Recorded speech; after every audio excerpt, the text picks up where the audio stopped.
Magandang umaga sa bawat isa po sa atin, mga kapatid. Binabati ko kayo sa pangalan ng ating Panginoon Jesucristo. Naway malugod po siya sa ating kalagitnaan para sa ating pag-aaral ng kanyang salita. Naway kasiyahan po tayo at matuto po tayo sa salita at sa ating mapapag-aralan sa umaga pong ito. Balikan po natin ang ating Biblia sa aklat ng Hebreo, chapter 3. Ang magiging teksto po natin ay ang verse 7 hanggang verse 8. Alright. Dito po ang sinasabi, "Today, if you hear His voice, do not harden your hearts." Manalangin po tayo. Ama namin Diyos, kami po muli nagpapasalamat at sa pagkakataong po ito ay hiningi po namin ang tulong ng banal na Espiritu na siyang magpala sa bawat isa po sa amin, lalo na po sa mga makikinig. At pagpalain po ninyo ang aming mga pandinig o Diyos. Maraming salamat. Ito po aming dalangin sa pangalan po ni Kristo Jesus. Amen. Right, tandaan po natin ang isang paghihimagsik ay hindi lagi ito nalalaman o hindi ito sinisigaw. Madalas ito ay napapakinggan, often whispers. Minsan nagugulat na lamang po tayo. Saan nanggagaling pong ito? Nagmumula po ito kung saan ang ating mga ninanais, ang ating mga desire, kung ito ay pinipigilan ng Diyos. Halimbawa, ayaw niya yung mga bagay na ninanais po natin. Maaring some of us, lagi ay umatin po tayo ng simbahan, right? Kumakanta po tayo ng ating mga hymns, binabasa po natin ang mga scripture. Pero sa puso po natin ay nagmamaktol po tayo at naghihimagsik po tayo sa Diyos. Ang Biblia po ay hindi po niya ipinapakita na ang isang paghihimagsik ay hindi lamang po ito sa panlabas, kundi po ito ay kondisyon ng puso ng bawat isa po sa atin. Kaya kailan ito nagtitrigger? At kailan po ito nare-reveal sa ating mga buhay. Kaya ang ating teksto na binasa, ito ay warning po sa mga mananampalataya. Hindi ito para sa mga hindi Kristiyano o sa mga pagano, mga tao, kundi ito ay danger or hardened o rebellious heart.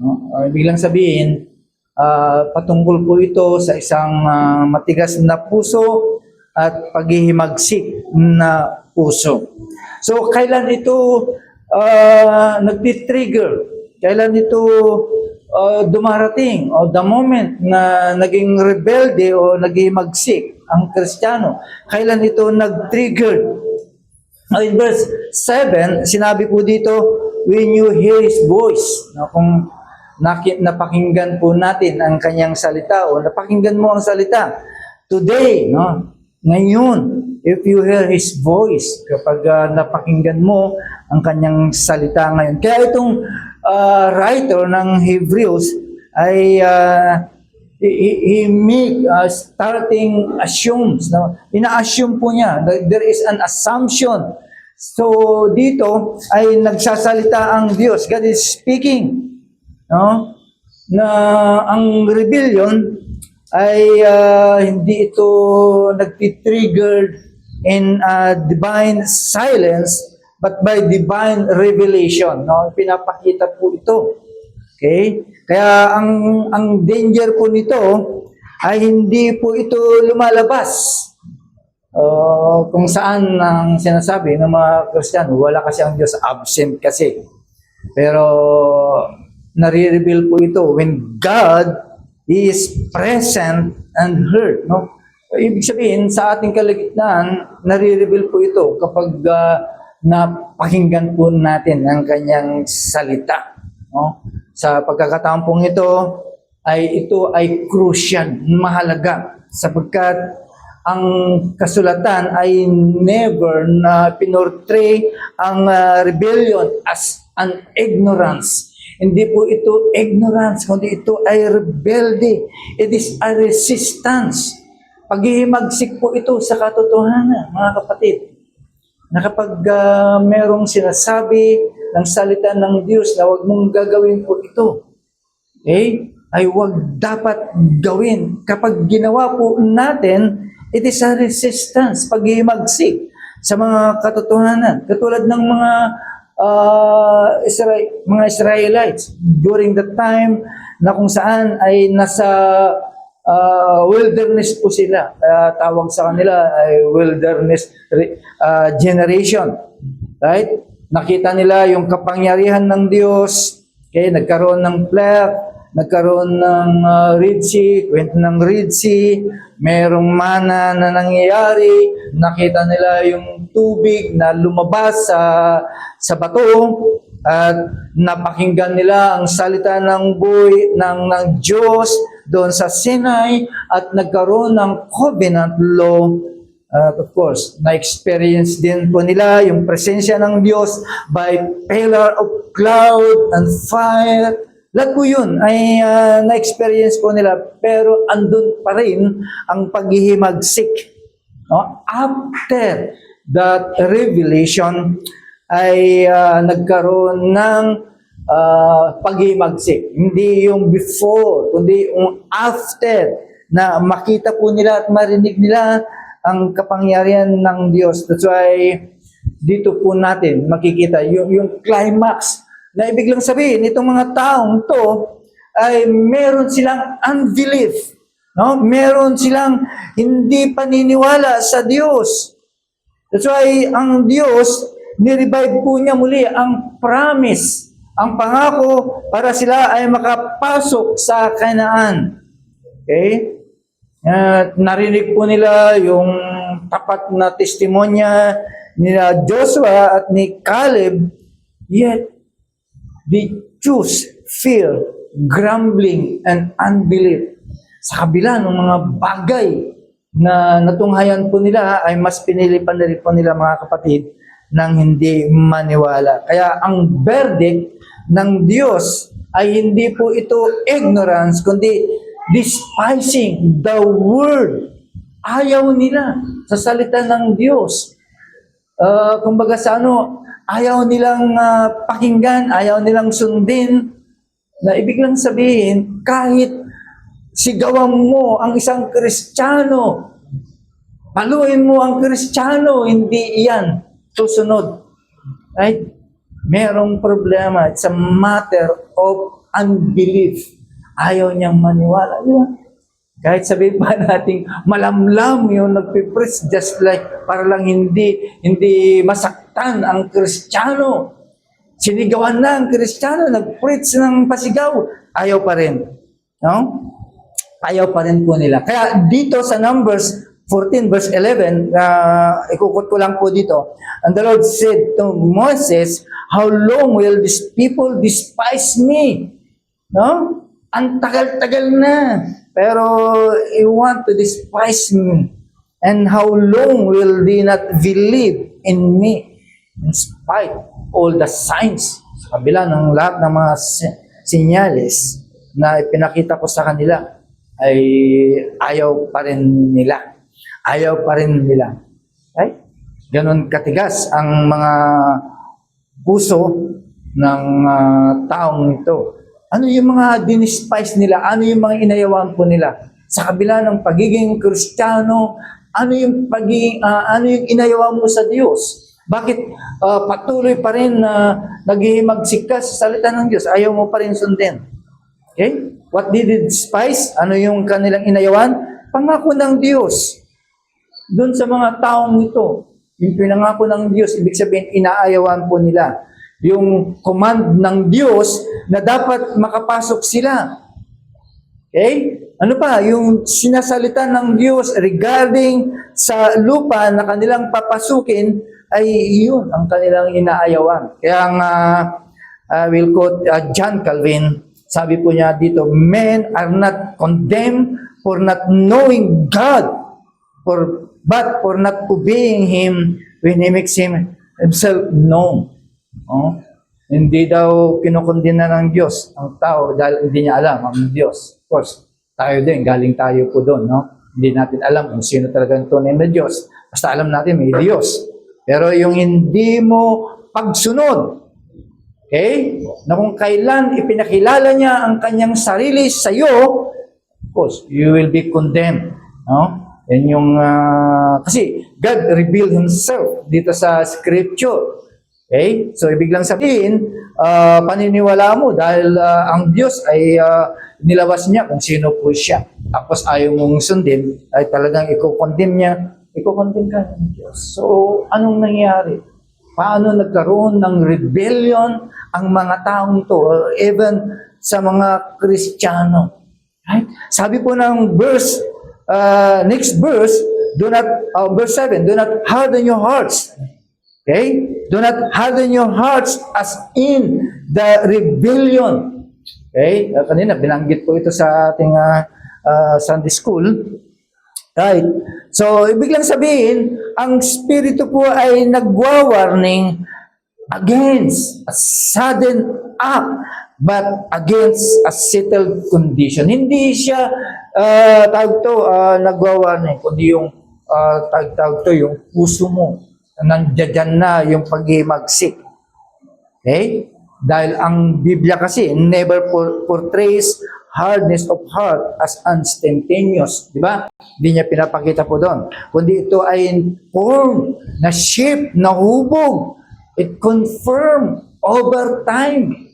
Kaya pag nagpabaya ka sa buhay Kristiyano mo, ganun talaga ang mangyayari. Kaya masikap lagi na pinipreach ng mga preacher na wag natin pababayaan pakainin ng ating mga kaluluwa ng salita ng Diyos. Right? At yan yung laging sinisigaw ng mga ngaral po sa atin sapagkat ito po ay napakahalaga. No? At yan ang napakinggan mo ay sumunod ka. No? Kung ano ang sinasabi ng salita ng Diyos. Another example kung saan ay nagkaroon ng rebellious people in Exodus chapter 7 hanggang verse 11. Kukwento ko na lang po dito regarding kay Parao, yung kanyang puso. Tandaan po natin, Parao's heart was not hardened in a moment. No? Hindi naman tumigas ang puso noon nung pagka-confront ng Diyos sa kanya. Tumigas po ito by simple, no? Nagpadala ng Diyos ng mga salot, wala pa rin. After its warning, ibig lang sabihin, yung mga salot na pinadala ng Diyos, warning sa kanya po yun. Plague by plague, warning yun. No? Pero hindi po siya, hindi niya binigyan ng attention. Okay? Pero nung dumating, yung relief. Dumating na yung relief. At least may relief pa ang Diyos. No? Yung pagkakataon kong yun, na nangungusap na ang Diyos, ini-ignore mo, dumating yung point na kapag dumating na yung relief ng Diyos, yun naman yung time na kung saan ay matigas na ang puso mo. Right? Ganun ang nangyari kay Parao. Di ba? Ganito po yung pattern. Yung pattern, alam po natin na kapag merong conviction sa bawat isa po sa atin, there is a temporary change. Di ba? Hindi naman bigla-biglaan na nagbabago. Sinasabi sa akin to ng Biblia. Na-convict po tayo. No? There is a temporary change. No? There is a relief. No? Naranasan po natin. Okay? So, kapag merong resistance, it always repeated resistance, alam niyo ang mangyayari po doon, Kapag sa una pa lang at niresist ka na at winarningan ka na, kunin mo na kaagad. Kasi once na nire-resist mo yon, magkakaroon na ng hardness ang ating mga puso.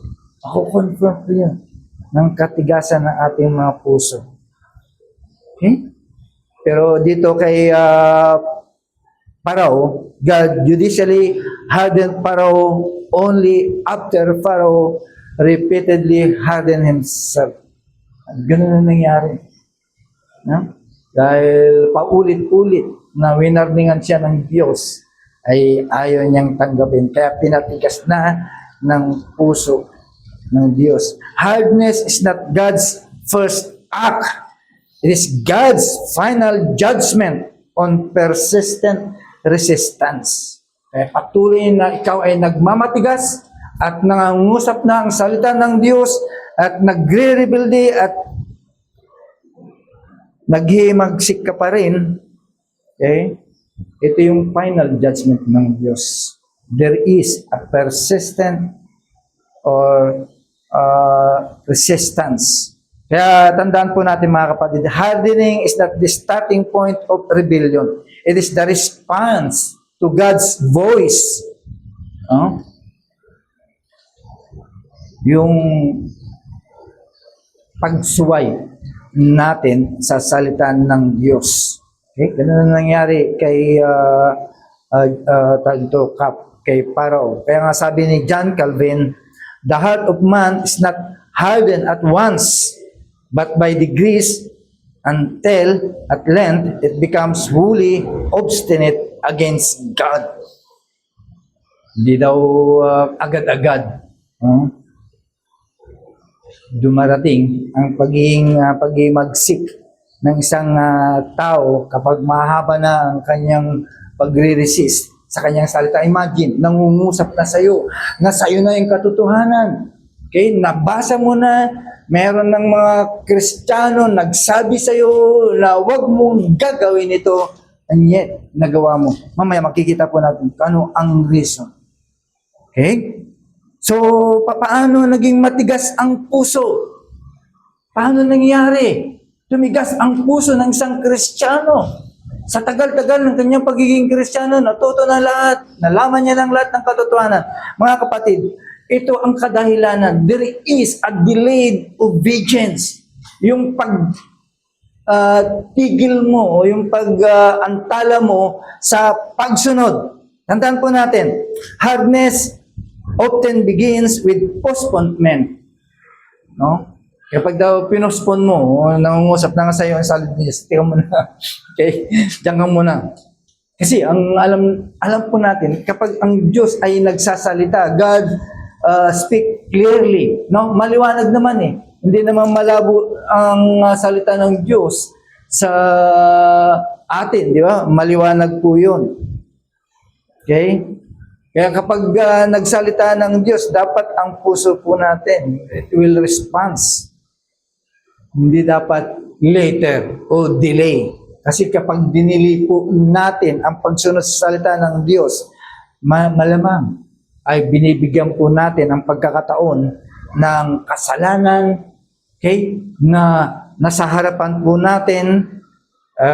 Of course, aargi ka ng kasalanan. O sabihin, kasalanan ay pwede kanyang kumprontahin. Iban yung konsensya mo, of course, pag in-ignore mo yun, ay ihina na. No? You will become weak. Right? Ganun po ang nangyayari, mga kapatid. Another example, si Saul in chapter 15 ng 1 Samuel, kung saan si King Saul obeyed partially and delayed fully. No? Partially yung sinunod niya, pero dinilipan niya ng haba-haba. Okay? So, anong nangyari? Okay? So, anong nangyari? God condemned and justified him. Okay? Kasi, sabi ni King Saul, I have obeyed the voice of the Lord, pero, yun nga, partial. No? And then, delayed pa. That's why, ang nangyari, there is an exposed rebellion beneath the excuse. Kaya yung pag nag-excuse ka, lalabas na ngayon yung pagiging paghihimagsik mo. Paghihimagsik na po yun. Once the moment na gumawa ka ng mga excuses, ay yung pagiging paghihimagsik na po sa iyo yun. Kasi sabi po ng Biblia, to obey is better than sacrifice. So, ibig sabihin, mas mahalaga po ang pagsunod. Kahit ano man ang gawin mo sa harapan po ng Diyos, pero kung hindi ka naman sumunod, never mind that sacrifice. Walang kwenta po yan. Okay? Kaya si Saul, hindi lang nireject niya ang Diyos ang panglabas. Okay? Almost sa kanyang buhay. That's why there is a most dangerous form of rebellion kapag ginawa po natin, mga kapatid, ang ganong bagay. Kapag hindi po natin sinunod ang Diyos. Diba? So ano pa ang nangyari? Kaya dito makikita po natin that there is a justified obedience. No? Kaya tandaan po natin, when obedience is delayed long enough, the heart begins to explain itself. Diba? Nangangatwirang ka na. Kapag hindi mo o delayed na mahaba sa pagsunod sa salita ng Diyos, ay mangangatwiran na ang iyong puso. Okay? Andyan na yung excuses. Mabubuo na yung mga excuses mo. Okay? Sisisihin mo na yung mga circumstansya sa buhay. Di ba? Ganun po ang nangyayari, mga kapatid. Kaya sabi po ni Thomas Watson, exposes this danger. Mapanganib daw po ito, sin is never so dangerous as when it is painted with the colors of reason. Kaya sa estado pong ito, ibig lang sabihin, ang puso ay hindi na natatakot. Dati merong conscience, merong tawag ito, nakukonsensya pa siya. The moment na ginawa niya yon, ay nakukonsensya pa siya. But now, hindi na. Reasonable na. Nagre-reason na po siya. Ganun na nangyayari. Okay? Gusto ko naman itong babaeng to, through me, baka mas save. Diba? Baka maligtas. Yun yung mga reason. Tandaan mo, hindi yan sa'yo. Hindi mako-convert, hindi maliligtas ang isang sinasabi mong ikaw ang gagawa. Hindi.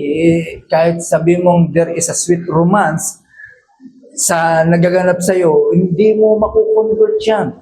Ang magko-convert dyan ay ang banal na espiritu, ang magko-convict po dyan. Kaya hindi dapat reason na hindi, sinisirang ko naman ng gospel. Hindi po yun. No. Baka madaya po tayo po dyan. No? Kaya hindi na natatakot ang puso, kundi nangangatwiran na. So it means there is a self-deceive na ang isang Kristiyano. Kaya dinidependahan na niya ang kasalanan. He will depend sin. No? Dati ay protection po yun, yung excuses. No? Ngayon ay ginagawa niya na protection, yung mga excuses. Okay? Nagdadahilan na. No? Kaya, ang mangyayari ay magkakaroon talaga ng struggle ng isang Kristiyano. Mga katwiran po na yan. Kapag mayroong conviction, nire-resist na. Conviction resisted. Pag kinokorek, inaayawan na rin. Correction is resented. Okay? Yung mga dati na warning na gusto niyang pakinggan, ayaw niya ng pakinggan. Okay? Ganun na nangyari. Ganun ang nagiging bunga ng isang Kristiyano kapag hindi pinakinggan ang salita ng Diyos. Naging dull na yung kanyang conscience. Malabo na ang naging conscience niya. Kaya ang pinaka-final stage sa isang Kristiyano ay yung meron na siyang numbness, wala na siyang pakiramdam. Hindi na natatakot ang kanyang puso sa Diyos. There is no longer trembles in the Word of God. Hindi na siya tinatamaan. Okay? Na dati, nasa kanya pa yung kalungkutan. Nasa kanya pa yung sorrow because nakagawa po siya ng kamalian. Ngayon, tahimik na siya. Hindi na siya aware.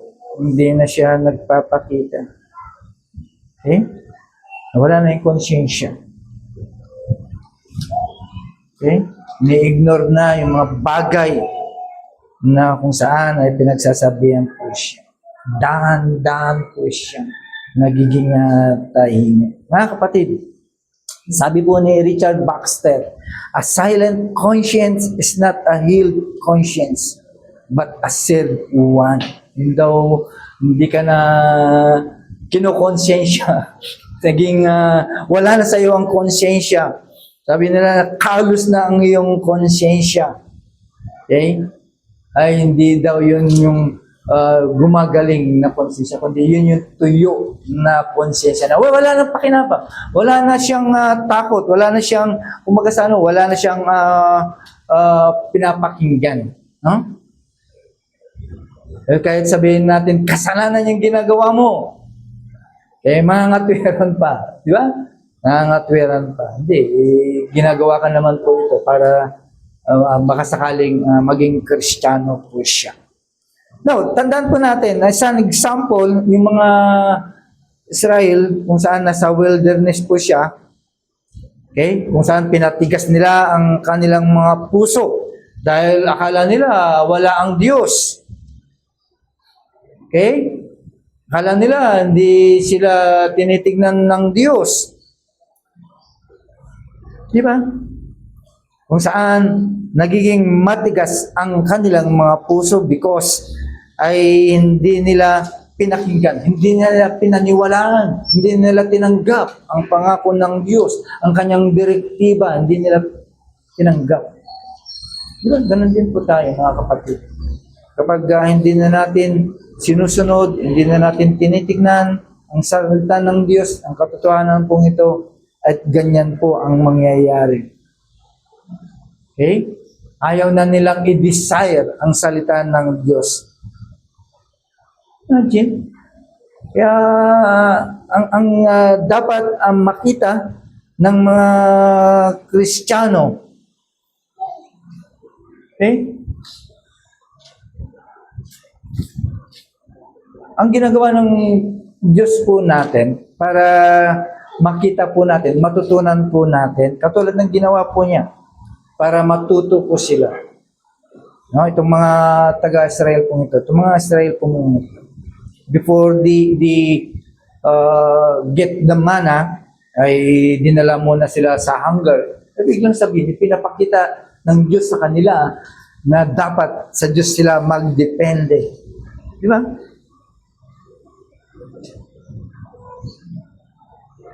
Okay? Kaya nga, dinala sila sa mga bagay na uncertainty para at least mag-trust sila sa Diyos. Okay? Yun po yung ginawa ng Diyos sa kanila. Diba? Kaya gusto ng mga taong to, gusto ng mga Israel kong ito ay gusto nila ng deliverance. Pero ayaw naman nila magdepende sa Diyos. Okay? Gusto nilang magkaroon ng kalayaan, pero ayaw naman nilang manampalataya. Diba? Lalo na ang Kristiyano ngayon. Gusto puro blessing, pero ayaw namang mag-submit. There is no submission. Ganun po ang nagiging laro ng buhay ng Kristiyano. Hanggang sa dumating yung time na ayaw na. Di ba? Imagine, no? Sa pagiging matagal mong Kristiyano, dumating yung point na ayaw mo nang sundin, ayaw mo nang i-keep yung promise ng Diyos. What happened? Okay? Anong nangyari? That's why, ang maging reflection po natin po dito, okay? Meron bang mga utos ng Diyos na kung saan ay dinidelay po natin? Are there commands na kung saan ay dinidelay po natin? O meron tayong kasalanan na ginajustify natin? Nangatwiran po tayo? Okay? Or merong conviction na pilit po nating nire-resist? Inaayawan po natin. Lahat po ito, panawagan po ng Diyos. Kaya naman, ang nire-refuse mo ngayon at kinilalagyan mo, mga kapatid, maybe pag yan ay ginawa mo, maybe you harden you. Susunod na araw. Kung meron ka mang ngayon nire-refuse, kapag hindi mo na-settle dyan, maybe tomorrow, you will be hardened. Titigas ang puso mo. Kaya tingnan po natin, paano naging nag-ugat ang paghihimagsik? Okay? Paano nag-ugat ang paghihimagsik sa puso ng isang Kristiyano? Right. Basahin po natin ang verse 12 ng Hebreo chapter 3.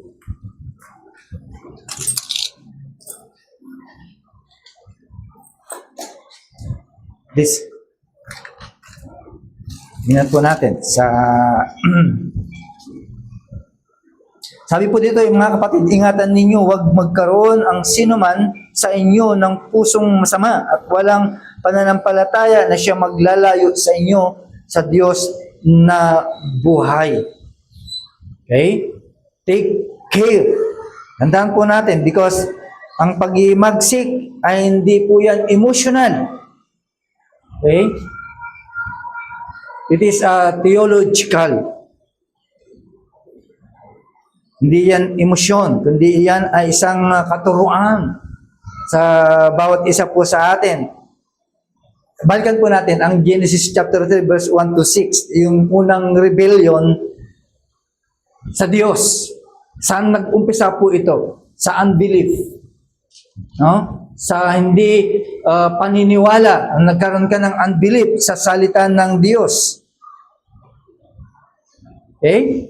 Dahil dito, sa Genesis po ito, si Eve naman, hindi niya naman nagsabi na I hate God kundi question po niya yung kabutihan ng Diyos. Di ba? Si question is goodness. Hindi naman sinabi kasi na Diyos na sa kanya na kapag kinain mo itong prutas na ito o itong mansanas na ito, okay? Biglang sabihin na tawag nito, kapag kinain mo ito, of course, alam niya na yung magiging kaparusahan po nito, no? Kaya nga winarningan po siya. Yet, still, kinain niya pa rin yun. Kaya dito nagkaroon ng rebellion. Kaya ang rebellion o pag-imagsik, lagi nag-uumpisa sa salita ng Diyos kapag meron kang doubt. Nagkaroon ka ng doubt sa salita ng Diyos. Of course, kapag nagkaroon ka ng doubt, kukwestiyonin mo ngayon yung motibo ng salita ng Diyos. Di ba? Kukwestiyonin mo na yun.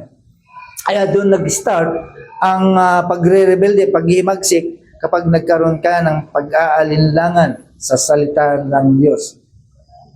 Kaya ang puso ay naghihimagsik po yan. Kapag tumigil ka na sa pagtitiwala sa Diyos na siya ay mabuti. Okay? Kabutihan po yun. Ibig sabihin, mabuti ang Diyos po sa atin dahil hindi ka naman niya dadalhin sa kapahamakan eh, di ba? Kahit masakit man yan, tinatamaan ka man yan. Kahit nasasaktan ka, it's good for you dahil buhay pa ang konsensya mo. Kaysa nandiyan ka naman yun, tahimik ka, patay na pala ang konsensya mo, di ba?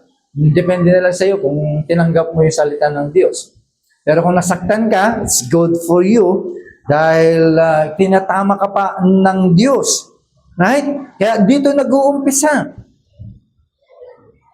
Kaya ang pinakaugat ng rebellion, it is unbelief. Nagdadoubt ka na sa kabutihan ng Diyos. Hindi ka na nagtitiwala sa katalinuhan ng Diyos. Nire-resist mo na yung kanyang otoridad, yung sinasabi ng salita ng Diyos na dapat mong sundin, ayaw mo. Dahil sinasabi mo, dahil ikaw ay isang rebelde na, ang reason mo, I know better. Mas magaling ako. Yun yung mga lumalabas. Okay? I deserve more. Okay? Kaya minsan, ang judgment mo sa Diyos, God is unfair. Di ba? Ayan yung ano natin, sinasabi po natin. Saan natin nakikita po yun? Sa, mga kapatid, sabi po ng Proverbs chapter 28 verse 14, hardened hearts fall into calamity. Okay? And another verse in 1 Samuel 15:23, rebellion is the sin of divination.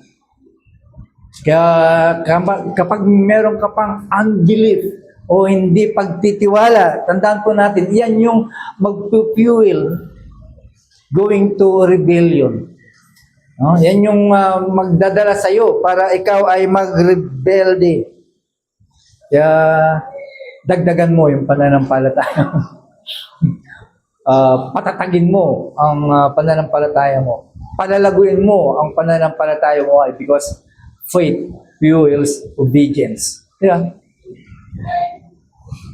Yan yung magdadala sa iyo, mga kapatid. Kaya paano po natin mariresolve po ito? Sapagkat ito ay isang kasalanan na dapat iwasan ng isang Kristiyano. Mga kapatid, ang banal na Espiritu does not merely diagnose the disease of rebellion. Tandaan po natin, no? Hindi niya kaagad diagnose of the disease of rebellion, kundi He graciously prescribes the cure.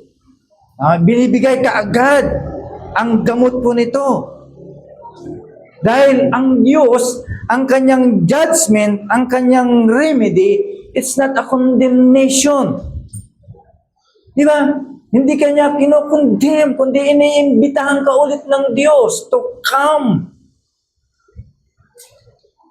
Ang masakit kasi, kapag nakagawa ka ng kasalanan, ang tendency, talagang tatalikod ka na eh.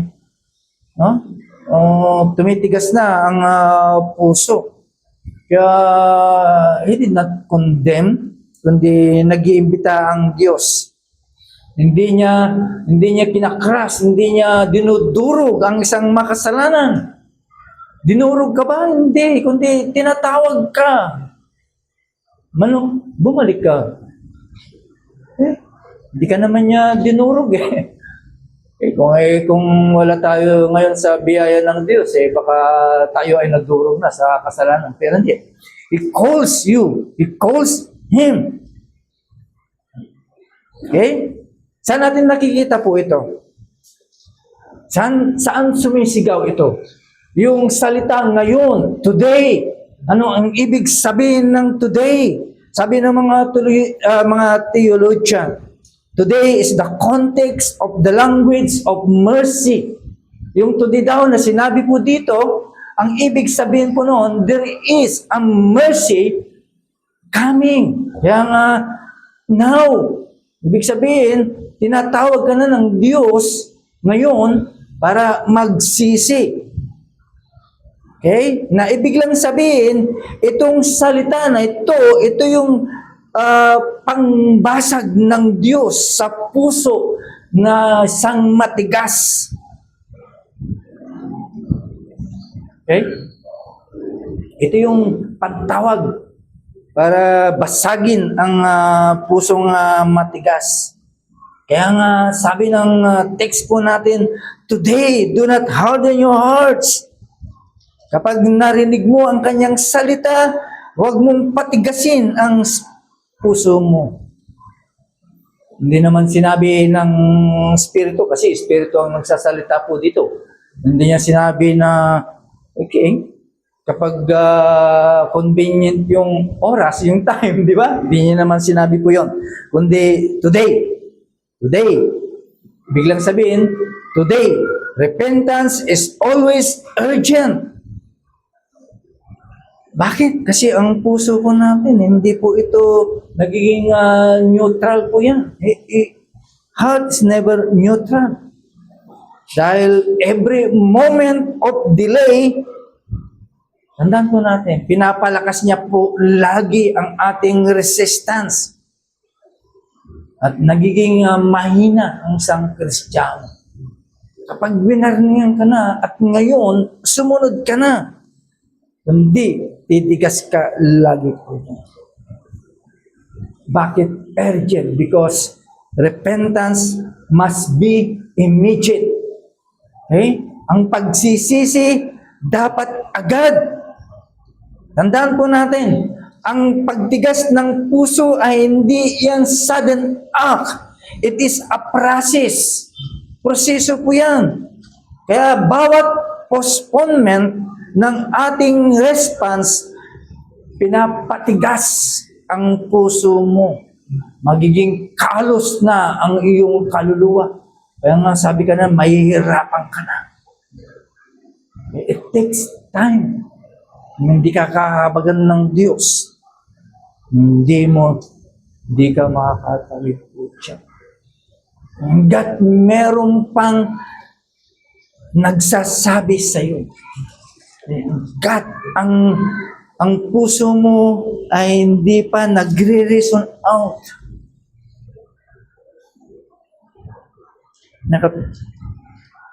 Para sa ating aplikasyon, self-examination. Examinin po natin ang ating mga sarili. Kung merong mang kuman, o baka patuloy mo pa rin pinopospon pa yan. Baka merong utos ng Diyos, ay baka pinopospon po natin po yan. O baka meron pang kasalanan na lagi mong kinakatwiran. Pinapangatwiran mo ang kasalanan. Still keep excusing. O baka yung pagsunod ay patuloy pa rin natin dinidelay pagsunod natin. Kaya yung pag-delay mo sa araw na ito may become what you depend tomorrow. Okay? Baka tumigas ang puso. Para makaiwas po tayo dyan, we have to invite daily exhortation, mga kapatid. Kaya pag ni-exhort ka na ng kapatid mo, pakinggan mo. Dahil kapag in-isolate mo ang iyong sarili, umiilag ka, yan na yung daan para ikaw ay magiging matigas. Isolation is a path to hardness. Kaya, paano natin i-apply po ito? God's remedy for a hardening heart is no self-reliance, but shared vigilance. Okay? Hindi yung sinasarili mo. Nasa lugmok ka ng kasalanan, of course, ang tendency po niyan ay magtatago ka na, magsasarili ka na. Okay? Hindi po yan. Hindi makakatulong ang self-reliance. Hindi yan ay binabahagi, inihingan. inilalapit sa mga kapatid. Yang sabi po ng Hebrews, exhort one another every day. Hebrews says, no? A heart left alone with its thoughts, it's easy to pray. No? Laging napapahamak po yan dahil sa deceitfulness of sin. Okay? Kaya kapag nag-iisa ka at pinabayaan mo, nandiyan ka sa kalalagayan po, lalo ka malulumot. Okay? Dahil kapag nagsasarili ka, tandaan po natin, sin lies best in private. Wala nang nakatingin sa iyo kasi wala nang pumipigil sa iyo. Di ba? Kaya kapag nag-iisa ka, tandaan mo, ay ang kasalanan ay yun, yung pinaka-the best na kanyang gawin. No? Dahan-dahan kang ihilahin yan. It persuades gently. Ihilahin ka yan, hindi mo alam. Makukonbensi ka yan. Okay? Now, ito yung mga paraan. Look unto Christ, the obedient Son. Kaya kapag kinoconvict ka na, kinoconfront ka na ng salita ng Diyos, okay, tandaan po natin, the ultimate remedy for a hardening heart is not willpower. Hindi daw yung lakas mo. Kaya ko ito, no? Hindi. Hindi yung self-correction or fear, kundi ito ay pananampalataya kay Kristo. Balikan mo kung saan ka ulit nag-umpisa sa iyong pananampalataya. Bumalik ka. Right? Balikan mo yung dating ikaw ay nanampalataya kay Kristo na kung saan lahat ng lakas mo ay itutuon mo sa pagsunod sa Diyos. Balikan mo yung pananampalataya mo na kung saan lahat ng pinangako ng Diyos ay kinakatuwa mo. Lahat ng kanyang gabay o utos ay ikinagagalak mong sundin. Yan ang mga remedyo para maiwasan po natin ang pagiging rebellious. Panalangin po tayo. Salamat po Diyos sa aming natunghayan sa salita mo sa umaga pong ito. At salamat po sapagkat sa amin, warning po ito. At para sa mga kapatid na nahulog sa pagre-rebelde o paghimagsik, ito ay panawagan. Hindi ito condemnation sa kanila, Lord, kundi ito ay panawagan mo sa kanila na muli po nilang balikan ang kanilang unang pananampalataya sa inyo. Kaya kami po ay nananalangin para sa mga kapatid po namin na nahulog sa gantong pagkakasala. Kahit kami po, Panginoon, we are prone. Maaring kami din bukas kung patuloy kaming maghihimagsik din po sa salita mo. Kaya patuloy na akayin nyo kami palagi sa inyong paanan, sa salita mo na kung saan ang siyang naging dahilan, ang gospel, ang kadahilanan. Kaya kami po ay nandito, Panginoon. Kaya maraming salamat po muli sa aming napag-aralan. Ito po ang aming dalangin sa pangalan ko ni Jesus. Amen.